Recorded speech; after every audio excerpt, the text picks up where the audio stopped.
The town was small, so tiny that it didn't even have a Walmart or a four-way stoplight.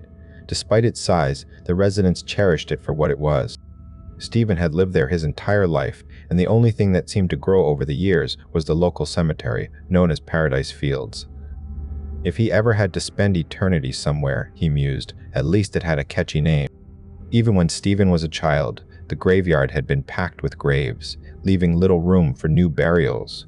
He remembered someone joking that it was fortunate his papa had broken his back because they could fold him up to fit him into the ground. A few years after that, Stephen began associating with the wrong crowd, desperate to be cool and fit in. His behavior earned him frequent visits to the principal's office, yet he still struggled to impress a particular group of boys, James, Greg, and Todd, who referred to themselves as the Three Musketeers. There had once been a fourth member, Rob, but he had left the group long ago. Stephen often saw them skipping class and running off to buy cigarettes from the corner store. He envied their bravado and wished he could be like them. Unbeknownst to him at the time, Greg's father was involved with one of their teachers, and Greg used this knowledge to manipulate her into letting them skip class.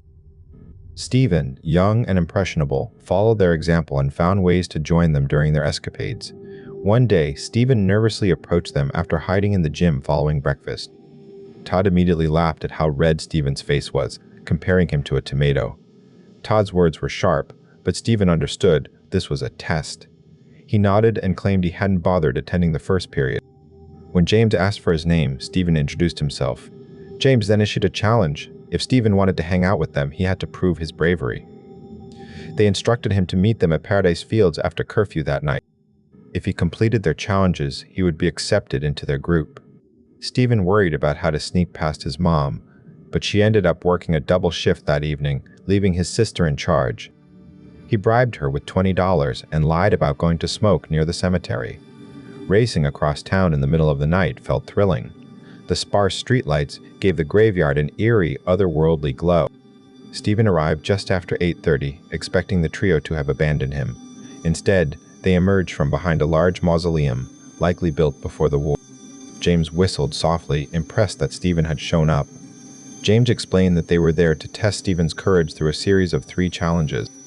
The first involved treating the graves as safe zones, while avoiding the ground, which they likened to lava. They gave him 5 minutes to cross the plot without touching the earth.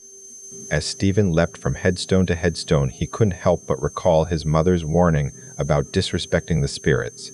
She had told him that such actions would come with consequences, either in this life or the next. Despite his unease, he pushed forward, driven by a desire to prove himself. He made it to the other side in under 4 minutes, even managing a backflip upon landing. The trio seemed displeased, but reluctantly moved on to the second challenge. Greg pulled 3 small trinkets from his backpack and scattered them among the graves. He blindfolded Stephen and set a timer for 3 minutes, instructing him to retrieve the items.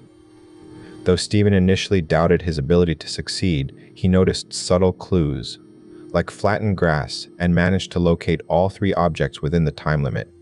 The boys grew angrier, clearly unhappy with his success. For the final challenge, James led Stephen to a quieter section of the cemetery, where an open grave awaited. Inside was a wooden coffin, likely prepared for an upcoming burial.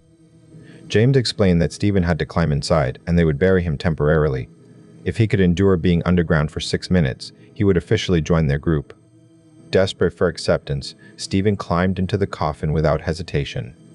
The boys closed the lid and began shoveling dirt onto it. At first, Stephen tried to remain calm, focusing on his breathing. But as the minutes passed, the confined space became suffocating. He shouted for them to let him out, but there was no response. Panic set in as the oxygen dwindled and the darkness pressed in around him. His body shook violently, and he scratched at the coffin walls, convinced he was going to die.